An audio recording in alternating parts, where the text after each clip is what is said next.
Sir உங்களுக்கு சாப்பாடு வாங்கணுமா சார்? ஹோட்டல் வாங்கிட்டு வந்துருப்பா.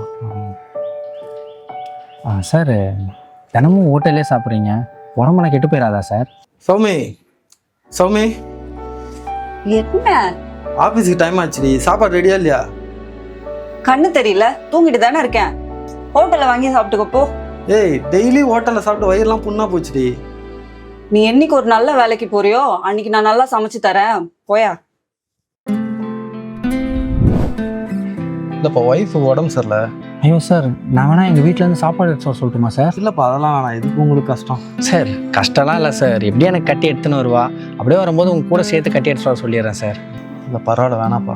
ஏன் சார், எங்கள் கூட உட்காந்து சாப்பிடுவோங்க சினிமா? அதெல்லாம் இல்லைப்பா. சரி ஓகே, எடுத்துகிட்டு வர சொல்லுப்பா. Okay sir. அம்மா, வரும்போது நம்ம சாருக்கும் கொஞ்சம் சாப்பாடு கொஞ்சம் சேர்த்து கட்டி எடுத்துகிட்டு வந்துடுறியா?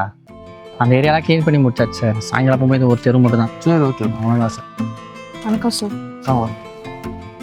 மீன் குழம்பு இருக்கு, ப்ளூ கலர் பாக்ஸில் சாருக்கு சாப்பாடு வச்சுருக்கேன். ஐயா ஒரு 100 ரூபாய் இருக்குமா? 100 ரூபாயா?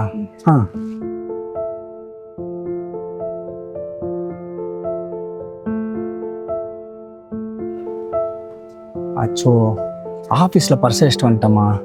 பரவாயில்லைங்க, நான் அப்படி வீட்டுக்கு பார்க்கேன். சரிம்மா. இந்தம்மா இந்தம்மா.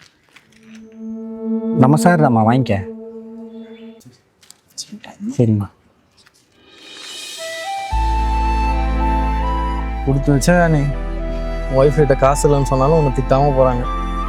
கல்யாணம் ஆன புதுசுலேருந்து என் பொண்டாட்டி என்கிட்ட எதுவுமே கேட்டதில்லை சார். என்னால் முடிஞ்ச சின்ன சின்ன விஷயத்த அவளுக்கு செய்வேன், அவ்வளோ அதை சந்தோஷமாக எடுத்துப்பா சார்.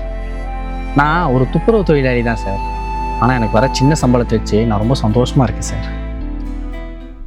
நீ வாங்குற 50,000 ரூபாய் சம்பளத்துல நான் எப்படி ஃபேமிலியை ரன் பண்ண முடியும்? நீ 2 லட்ச ரூபாய் சம்பாதிக்கிறியா? அப்ப நீ சொல்றதெல்லாம் நான் கேட்கிறேன். பக்கத்து வீட்டு சங்கர் மாசம் 2 லட்ச ரூபாய் வாங்குறாரு. அவர் அவங்க ஃபேமிலிய சாப்பிட வாரத்துக்கு ஒரு தடவை வெளியே கூட்டு போறாரு, தெரியுமா? எனக்கு கல்யாணம் ஆன புதுசுலேருந்து அவன்கிட்ட ஒரு விஷயம் கூட கேட்டதே இல்லை சார். உன்கிட்ட 1 மாசமா செயின் கேட்டுட்டு இருக்க, எப்ப கேட்டாலும் காசு இல்ல காசு இல்ல காசு இல்ல. உனக்குலாம் எதுக்குடா பொண்டாட்டி? என்னால என்னோட தங்கச்சியோட கல்யாணத்துக்குலாம் வெறும் கழுத்தோடலாம் போய் நிக்க முடியாது. 3 வருஷமா அவள் தான் சார் எனக்கு சமைச்சு எடுத்துகிட்டு வரா.